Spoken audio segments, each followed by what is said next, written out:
The last event in the 2021 Soil and Nutrition Conference in September was a formal launching of this beef project. And here we are. It's been 3 years, and now we're actually back with something to say. And like we've gotten places, and it looks like this whole conversation about nutrient density is much farther along. So the hypothesis is that the more biodiverse an ecosystem that the cow has access to when it's alive, the higher the nutritional value of the meat that it produces. So you can see the graphic there, polyculture, diverse pasture, monoculture pasture, and feedlot. Hypothesis is the nutrient levels in the meat would range in accordance with that. So next slide here will show you sort of how this was designed. So this is a much more complex project.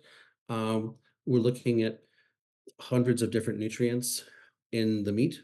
So we're looking at elements, we're looking at enzymes, we're looking at vitamins, we're looking at amino acids and fatty acids and lipids and proteins and polyphenols and terpenoids. So we're looking at many hundreds of different compounds in the meat. Similarly with the manure, we're doing a microbiome assessment, looking at many hundreds of different nutrients in different species in the manure, not just the diversity, but also the magnitude. What level are these species present in the manure in the microbiome of the animal? Um, sort of not massively sophisticated, but a pretty good forage assay, looking at the forage, assessing the nutrients and the species in the forage, looking at the soil that forage grew in, whether it was grass or grain.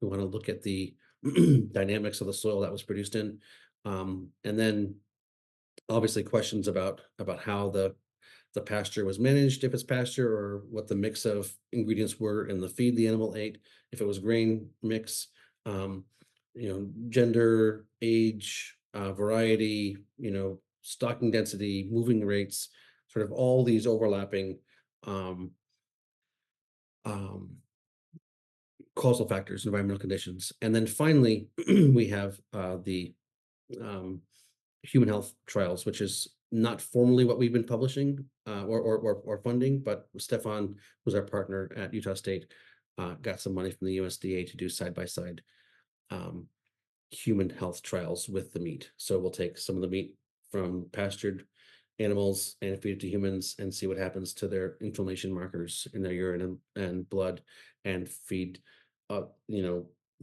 other people. Well, it's organized so everybody gets a chance to eat the grass-fed meat, the corn-fed meat, and then the Impossible Burger. So effectively, what we're doing is overlaying um, the biochemistry of the meat against the microbiome of the animal, against the environmental conditions of what it consumed, against the soil dynamics that food grew in, overlaid against the environmental conditions of moving and stocking density and age, overlaid against human health outcomes. So the concept here is that um, there's a point where cows that have this environmental condition where they eat have this level of microbiome, have this level of nutrients in their meat that have this level of effect, human health effect after eating it. And if we can tease that out, that would be our definition of nutrient density.